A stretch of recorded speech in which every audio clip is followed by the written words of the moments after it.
Break के बाद खबरों में आगे बढ़ते हैं। प्रधानमंत्री नरेंद्र मोदी अपनी मां हीराबा का अंतिम संस्कार करके कुछ घंटों बाद ही काम पर वापस लौट गए। पीएम मोदी ने वीडियो कॉन्फ्रेंसिंग के जरिए पश्चिम बंगाल में वंदे भारत ट्रेन और मेट्रो के नए रूट को भी हरी झंडी दिखाई।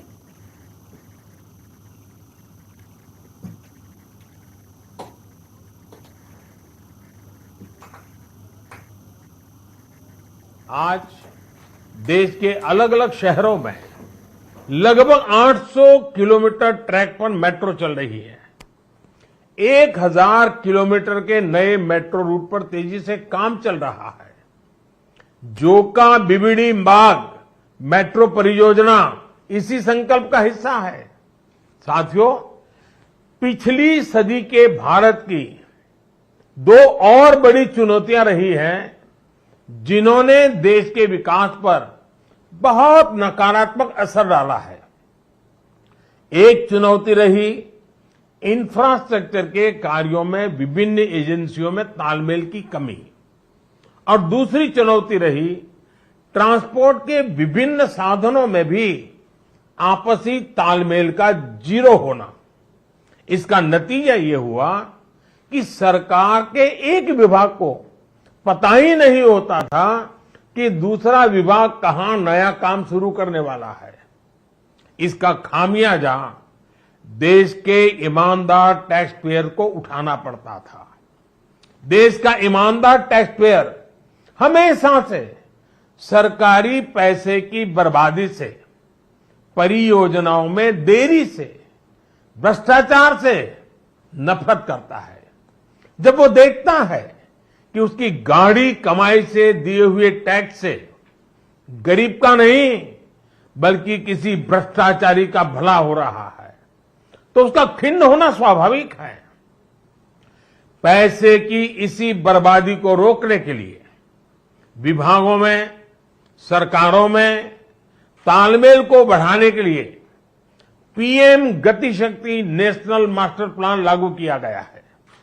अब चाहे विभिन्न राज्य सरकारें हो, अलग अलग सरकारी विभाग हो, कंस्ट्रक्शन से जुड़ी एजेंसियां हो या इंडस्ट्री के लोग हो, सब एक ही प्लेटफॉर्म पर आ रहे हैं।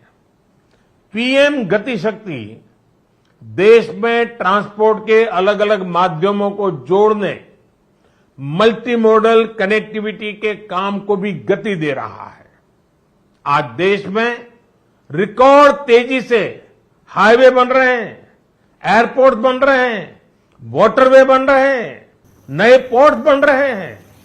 आगे बढ़ेंगे। टीम इंडिया के स्टार क्रिकेटर ऋषभ पंत सड़क हादसे का शिकार हुए हैं। उनकी कार उत्तराखंड के रुड़की में डिवाइडर से टकरा गई। इस हादसे में पंत के सिर और पैर में चोट लगी है। हादसे के बाद कार में आग लग गई थी और कार पूरे तरीके से जलकर राख हो गई।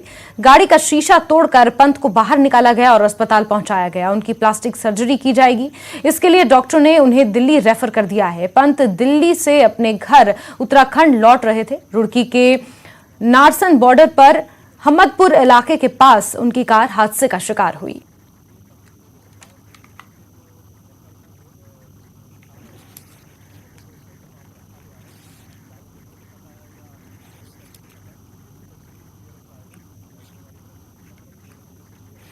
और इस बीच बात करेंगे एक अहम खबर की, जहां आउटसोर्स कर्मचारियों पर कांग्रेस सरकार ने बड़ी कार्रवाई की है। आउटसोर्स पर रखे गए ब्लॉक प्रोजेक्ट असिस्टेंट की सेवाएं रद्द कर दी गई हैं। प्रदेश सरकार ने इसको लेकर आदेश जारी किए हैं। प्रदेश भर में 70 के करीब आउटसोर्स कर्मियों की सेवाओं को समाप्त किया गया है। पोषण अभियान के अंतर्गत आउटसोर्स पर ये सभी कर्मचारी रखे गए थे जिनकी सेवाओं को समाप्त कर दिया गया है। तो एक और बड़ी सर्जरी देखने को मिल रही है सुखू सरकार की, जहां पोषण अभियान के तहत आउटसोर्स पर रखे गए लगभग 70 कर्मियों की सेवाओं को समाप्त किया है। ब्लॉक प्रोजेक्ट असिस्टेंट के पद पर इनकी तैनाती हुई थी। इनकी सेवाओं को त्वरित प्रभाव से रद्द कर दिया गया है। इसको लेकर आदेश जारी किए गए हैं। आदेश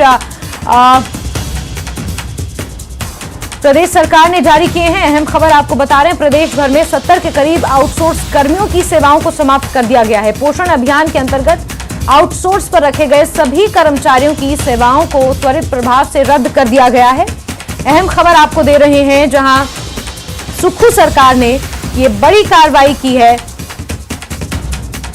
आउटसोर्स कर्मचारियों पर कांग्रेस सरकार ने ये बड़ी कार्रवाई करते हुए आउटसोर्स कर्मियों की सेवाओं को समाप्त कर दिया है।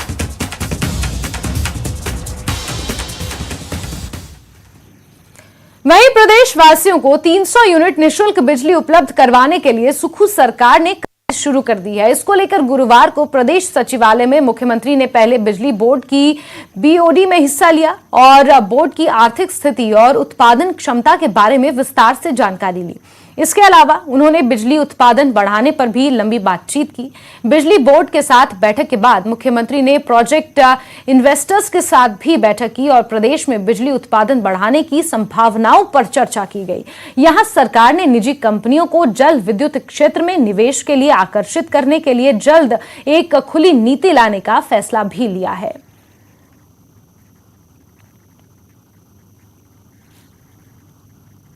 वही बात एक और अहम खबर की, जहां retired colonel Kuldeep Singh Bastu CM के ओएसडी नियुक्त किए गए हैं। दिल्ली हिमाचल भवन में ये तैनात रहेंगे। कुलदीप सिंह शिमला जिला के रोहड़ू से संबंध रखते हैं और सीएम सुखू के बेहद करीबी माने जाते हैं, तो दिल्ली के हिमाचल भवन में इनकी तैनाती होगी। कर्नल है कुलदीप सिंह, जिन्हें सीएम का ओएसडी नियुक्त किया गया है। दिल्ली हिमाचल भवन में इनकी तैनाती रहेगी। ये शिमला के रोहड़ू से ताल्लुक रखते हैं और मुख्यमंत्री सुक्खू के काफी करीबी माने जाते हैं।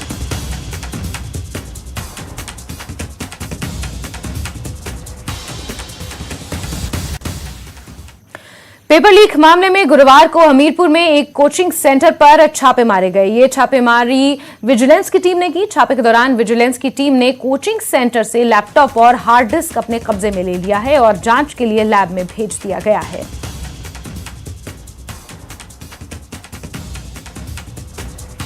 हमीरपुर पेपर लीक मामले में सभी 6 आरोपियों को एक बार फिर अदालत में पेश किया गया, जिसमें से मुख्य आरोपी उमा आजाद और दलाल संजीव कुमार को अदालत ने 3 दिन की पुलिस रिमांड पर भेजा है, जबकि अन्य 4 आरोपियों को 14 दिन की जुडिशियल रिमांड पर भेजा गया है। विजिलेंस टीम की तरफ से अदालत में तर्क दिया गया कि आरोपियों के ठिकानों पर मुख्य आरोपी उमा आजाद और दलाल संजीव कुमार से अभी और भी पूछताछ की जानी बाकी है। विजिलेंस की तरफ से 5 दिन की पुलिस रिमांड मांगी गई थी। 3 दिन का पुलिस रिमांड मिला है उमा आजाद और संजीव को, और बाकी लोगों को 14 दिन का जुडिशियल। वहीं शिमला में गुरु गोबिंद सिंह के 356वें प्रकाश पर्व के अवसर पर मुख्यमंत्री सुखविंदर सिंह सुक्खू ने गुरुद्वारा साहिब में मत्था टेका। इस दौरान मुख्यमंत्री के साथ विधायक हरीश जनार्था और विधायक अनिरुद्ध सिंह भी मौजूद रहे। इस मौके पर मुख्यमंत्री ने कहा कि मंदिरों और धार्मिक स्थलों के लिए बिजली के बिल डोमेस्टिक करने की जो मांग रखी गई है, उसको पूरा करने पर सरकार कोशिश करेगी। साथ ही उन्होंने गुरु गोबिंद सिंह के बलिदान को भी याद किया और प्रदेशवासियों से उनके दिखाए मार्ग पर चलने का संदेश दिया। अपने अंतिम दिनों से कुछ दिन पहले वहां बिताए थे, तो मैं एक बार फिर से सिंह सभा का, बॉबी जी का और सब संगत का धन्यवाद करना चाहता हूं। हमारे विधायक हरीश जनार्था जी ने मुझसे व्यक्तिगत अनुरोध किया, कहा कि आज गुरु पर्व है। मैंने बोला, हम शिमला में थे तो हमने कहा कि हम जरूर जाएंगे, और हमारे अंकल सेवा सिंह जी ने भी। तो मैं आपको, मेरे को बॉबी जी ने कुछ कहा है कि जितने हमारे रिलीजन धार्मिक स्थान हैं, वहाँ जो बिजली पानी है वो कमर्शियल है, डोमेस्टिक करना है। इस बारे में मैं आपको याद कराना चाहूँगा, थोड़ा मुझे समय दीजिए, इसको मैं जरूर करूँगा, इसमें कोई दो राय नहीं है, और होना भी चाहिए, क्योंकि धर्म हमें इंसानियत सिखाता है।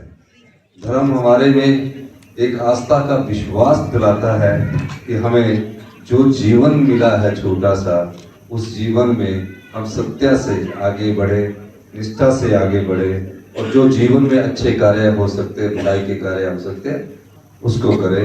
इन शब्दों के साथ मैं एक बार से पूरी शासन का बहुत बहुत धन्यवाद करता हूँ। और इसी के साथ बुलेटिन में फिलहाल के लिए बस इतना ही, लेकिन जम्मू कश्मीर, लद्दाख और हिमाचल प्रदेश की तमाम खबरों को जानने के लिए आप जुड़े रहिए न्यूज़ 18 JKLH के साथ। नमस्कार।